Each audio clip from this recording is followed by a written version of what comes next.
UFC 293 is in Sydney, Australia on Saturday, September 9th.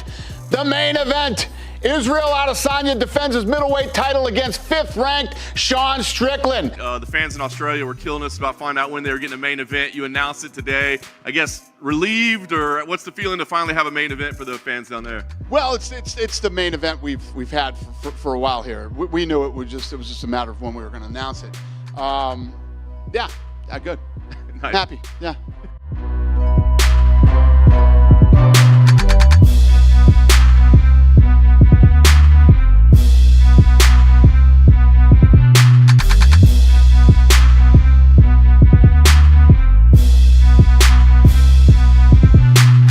Good for Sean, getting a title fight. And it's two human beings. You never know. And I will say that Sean Strickland really impressed me last time out. He was at Abus Magomedov. Yeah. That his last fight. Yeah. His hands looked very, very good.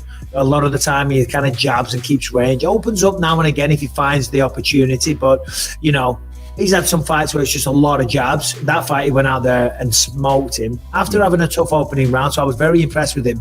And as I say, it's two human beings, so nothing's a given. But more than likely, one would assume that Israel Adesanya gets a pretty comfortable victory. Listen, he's ranked. He deserves it. Yeah. He's put himself in a position to be the guy It's an uphill that's kind of outside of Drickus. You know what I mean? So you can never do that. You can never count anyone out like that. And I'll tell you what, the build-up will be fun. Do you know what I mean? Because he lets Israel have it. The Chinese champion Pulled no punches on Israel at all. even when he fought Alex Pereira, he was still going back and forth with Izzy then. Yeah. You know what I mean? Yeah. So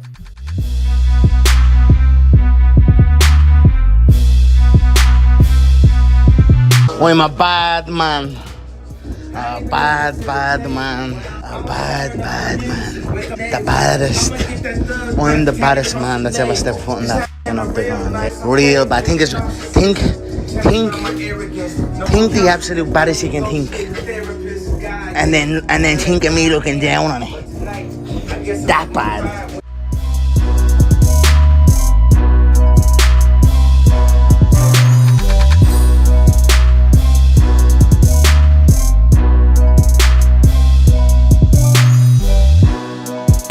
Any updates on Conor McGregor, his situation? There seems to be all this discussion, like, is this fight between him and Chaandler going to happen? Are there different directions? I talked to Conor, it was either yesterday or the day before.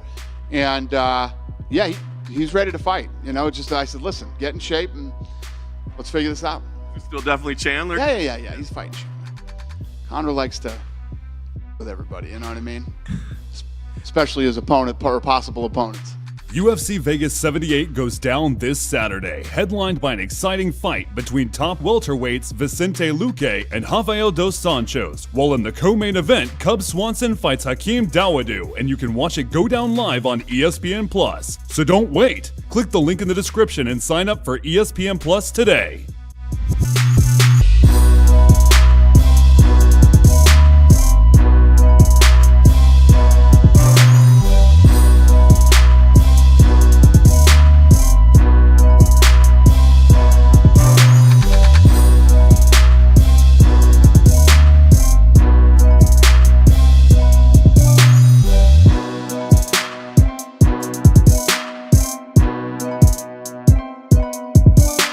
Sean O'Malley slides into me DMs. Hey champ, saw you on TV. You looked hella nervous.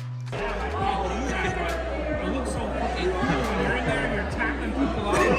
come on, man. And then I sent him 2 voice notes, just obnoxiously laughing, like fake laugh, obviously, but just being a clown. And at the end of this, I said $100 to whoever gets the first takedown. Deal. And he said deal. So we'll see if he actually obliges and tries to shoot and tries to wrestle with me, because it might be an early night for that guy.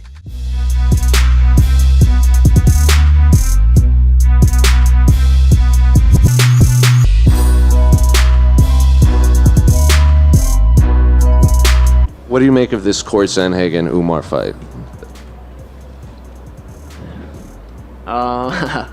Yeah.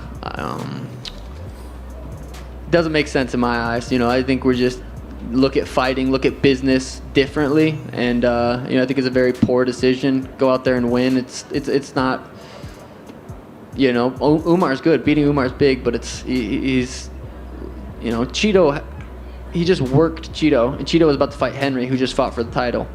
So I just think it's a, you know, poor decision on his management part, but everyone's, you know, do their own thing. Sugar Sean O'Malley, in your division, he is fighting for the title later this year, said in plain English, I don't fight great guys without great money.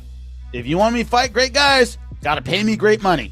You know, and I thought it was so telling where, you know, fighters are supposed to be seen, oh, I'm a warrior, I'll fight anybody, anytime. And he's saying, look, it's a business. UFC sees it as business. Dana White sees it as a business. I would be a fool to see it any other way. What's your thought about that mentality of Sugar Sean going, hey, man, I'll fight for the title when they pay me enough to fight for the title? Seeing it purely as a business. What are your thoughts on that? I think that seeing it as strictly a business is going to ruin the sport. Like, it's going to turn it into what boxing is, which is like you have a bunch of guys politicking to fight for the belt. Like, that's, I think, what Dana White loves about the UFC and what he's created is you have guys that are actually willing to fight each other in their prime usually, you know, like in boxing, that's not the case. Like, you see boxers cherry pick fights, you see, you know, like that, like, and you see it in the UFC too, you know, like there's a lot of fighters out there where it's like, you're only calling for that fight because you know that that's a good fight. I think that that's just a lame way to live. One, I think personally it's going to ruin the sport. And it's just like, some people want to die with real big bank accounts. I want to die with real big balls. And, you know, that's the way that I'm trying to live my life, and everyone does it differently. But I don't care if I make like millions and millions and millions of dollars. What I care about is like facing a bunch of challenges, being able to like look at myself at the end of my career and say, I didn't like bullshit my way through this at all. I took the toughest fights whenever they were offered to me, and I did it with some nuts.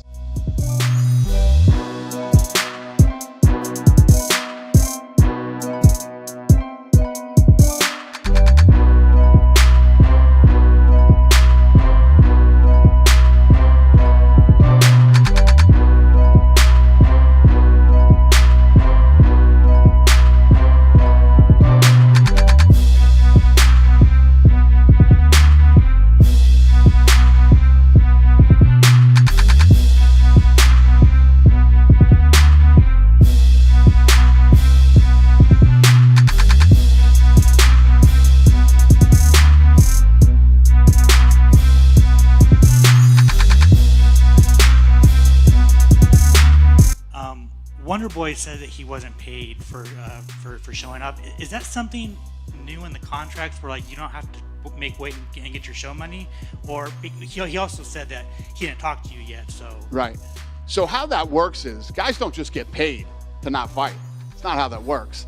Guys have been paid. We've taken care of guys. Hey, listen, if you come in and you're making short money, we take care of you. You come in and you don't fight. First of all, you decided not to fight. The guy was 3 pounds overweight, whatever it was. You get a piece of his purse if you take the fight.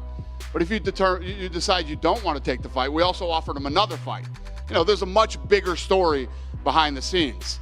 And no, you don't just show up and say, yeah, I'm not going to fight.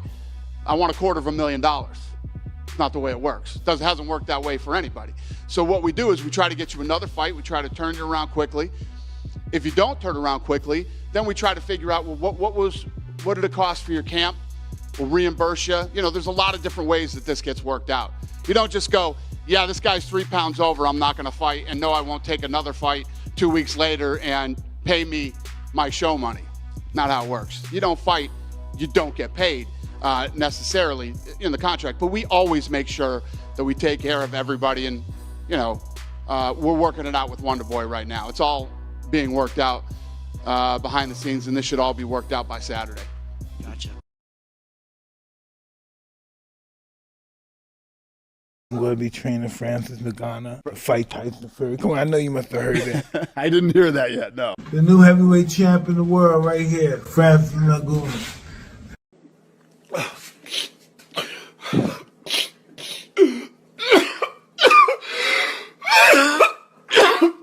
Challenging the heavyweight champion of the world for a shot at the heavyweight boxing champion, Francis Ooh, I got the name right.